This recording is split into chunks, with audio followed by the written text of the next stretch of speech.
Welcome to Fair Game. I'm Kristine Leahy. My guest today is a former defensive tackle at UCLA who now stars on HBO's hit series Ballers.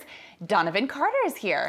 Hey, how you doing? I'm good. How are you? I'm good, thank you. Thanks for coming in. So, Ballers. Yes. There's these crazy party scenes in Yes. Ballers. How often do those parties kind of transfer into real life and you guys just continue the party on the yacht? Sometime. I mean, we definitely want to make it realistic, so we have a good time. But when you say realistic, meaning like those beverages are real beverages? You know, mine isn't, but Okay. I can't speak for everybody else. But most of the time they water and juice or, you know, whatever. But I mean, you know, some people, you know, they need different things to get into character. But most time it's just water. You know, they don't want to be responsible for, you know, any mishaps. But I mean, it's a good time. You know, we try to make it realistic as possible, and you know, we get out late though from the scene, so it might not trickle that night, but we'll carry it over to the weekend. Okay, so when it carries over to the weekend, like those Yes. kinds of Hollywood parties that you're having, because now you're in LA or Miami's a party city too. Right. Are those crazier, or are the ones when you like played football at UCLA crazier? Whew, that's a good question. Thank you.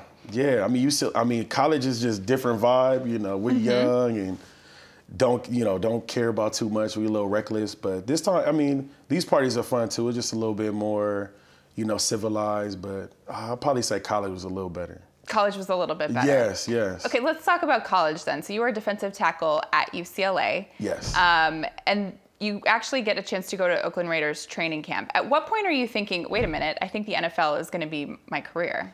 I think when I got the opportunity, well, first when I got done with school, I had some agents contact me. So I was like, okay, maybe this might be real. You know, people are interested in representing me. Yeah. And then, you know, I started training, did pro day at my school. And then, yeah, once I got a call from Oakland, I didn't get drafted, but once I got a call from Oakland to have an opportunity to go up there and make the team, and they flew me out, and I got to the locker room, I was like, okay, I got a chance, you know, I'm here. So let's go after it. Let's make dreams come true. That didn't work out. No, it didn't. But it led to something cool, right? Because now did. you became an actor. Exactly how did that transition happen that you all of a sudden have this opportunity to act right after you didn't make training camp? Man, after I got done with ball, it just took me a minute to get back on my feet because I started playing football when I was 9. Yeah. And I think, I stopped when I was like 20, 23, maybe going on 24. So, man, it was just an adjustment because I did that my whole life. Never really had a job growing up. You know, it was just school and ball. Like, that was it. So just went out, you know, something's over. It's kind of like losing like the love of your life. Somebody breaks your heart. And just getting over that, it was tough. But I went back to my school. I was like, you know what, I need help. Like, this isn't working out like I thought it was. And they gave me this number to this commercial agency. Like, I didn't even say anything about acting or anything. I just was like, I need opportunity. So They felt like this was probably the best option for you. I guess so, yeah. So they gave me the number, and I didn't even know. I'm calling the number, and they was like, hey, you know, this is a commercial agency. Can you come by? And I was like, okay. So they was like, you know, can you give us a bio, headshot? So I'm scrambling, trying to do all this stuff. And yeah, I started doing commercials, background as an extra. So I'm in like full pads, running plays, you know, kind of still doing the football thing. As an extra, you're playing As a an football extra, player. yeah. Okay. Can't see me or anything. Like, you would have to like pause and be like, that's me, you know, one of those. So I started doing that for, you know, a couple months. And then I got the email about Ballers through my coaching staff. Like, the casting directors must have sent it to them. And because they were looking for football players. They was looking for football players. Okay. You know, I mean, they was auditioning actors, but I guess somebody was like, oh, let's see if we can get an actual football player to audition for the role. So once I got the email, they sent me these sides with lines, and I was like, oh man, like this is acting. Like, I was like, I don't know, you know, immediately like fear and anxiety, and I'm like, I don't know if I could do this. Like, I don't think so. So I called my dad because I always talk to my parents about, you know, things coming up. And my dad, he's just real blunt, you know, he's just like, man, like, what else are you doing? Like, you don't have a job, like, just go for it. He's like, what's the worst they're gonna say? You know, is no. So, you know, I got the lines, went an audition, you know, did my best. And I'd auditioned like 10 times for the same role? For the same role for 3 months. And yeah, got blessed with the part and got blessed with the pilot. And then picked up the series, and now we at season 5. I mean, that is quite a story. Yeah. And you worked with Mark Harmon, right? On lines and how to be an actor? Yeah, I got a chance to talk to him because he went to UCLA back in the day. He played quarterback. And he won the Rose Bowl, actually, and then he transitioned to acting after his football career. So one of my position coach, he was just like, man, you should talk to Mark because, it's kind of, you have a similar story as him. So I got a chance to talk to him, and he was really cool. Like, gave me some really good advice and just, like, really kept it real about the business and just let me know, like, this is a grind. Like, you got to go after it. Like, just like football, every day you got to compete. What was it like for you to meet The Rock for the first time? Oh, man, it was amazing. Like, I watched The Rock when I was, a kid. I used to watch wrestling. I used to, like, stay up because I had to go to bed. Like, at that time, I had to go to bed at a certain time. So I used to stay up late with no volume just to watch wrestling all night.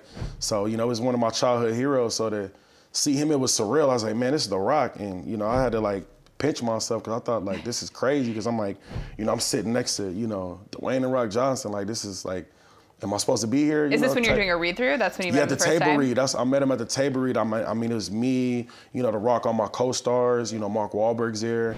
And I really just had to, like, look back and, like, is this really happening? Were you like, nervous? I was very nervous. Like, and then the night before, I think I had like some egg rolls. I don't know. I had some greasy food. You had egg rolls. Yeah, like the night before. I had like greasy food, so I had this big old pimple on my forehead. So I was like, man, like, I hope I don't get fired because like. Because you ate some egg rolls. Yeah, something. Let me tell you, know. Makeup can fix all that stuff. You're good. You don't have to worry about that. Yeah, but you didn't know yet. I didn't know that then. Okay. Yeah, I was at the table read, so I was like, man, like, I was nervous. I had this bump on my forehead. You thought you were gonna get fired over a pimple.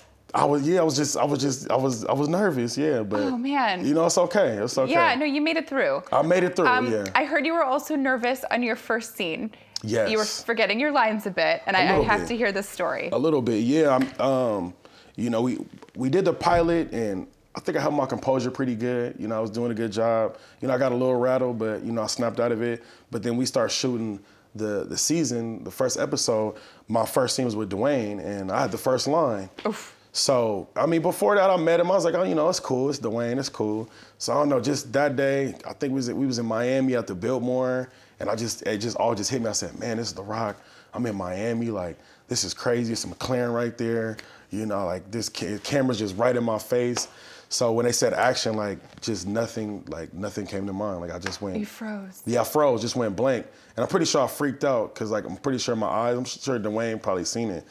So, yeah, there's like action, nothing. So I just was like, cut. I was like, cut. Oh. I was like, I just walked off. You just walked off? Yeah, I walked off. Yeah. Okay, yeah, that's not what you're supposed to do. Nah, not at all, not at all. So how'd that get fixed? Well, I walked off. I just need, you just need a little air. I just need a little breather. Sure. And Dwayne, he kind of came by. He kind of came, near me, and he was just like, man, like, it's okay, man. Like, you here for a reason, basically. He just gave me a nice little pep talk. We all believe in you. You wouldn't be here if you didn't deserve it. So, man, just do what you've been doing. You've been doing great. And he's like, if you need help, there's a script coordinator, right over there. So you can just yell out line, and they'll tell you, your line. You don't have to say cut and walk off. So I was like, man, because I'm still learning. I'm still learning now as I go. Because I didn't go to acting school. No. I didn't really, I didn't study it when I was in college. So a lot of these things, you just have to learn as you go, which I think is the best way.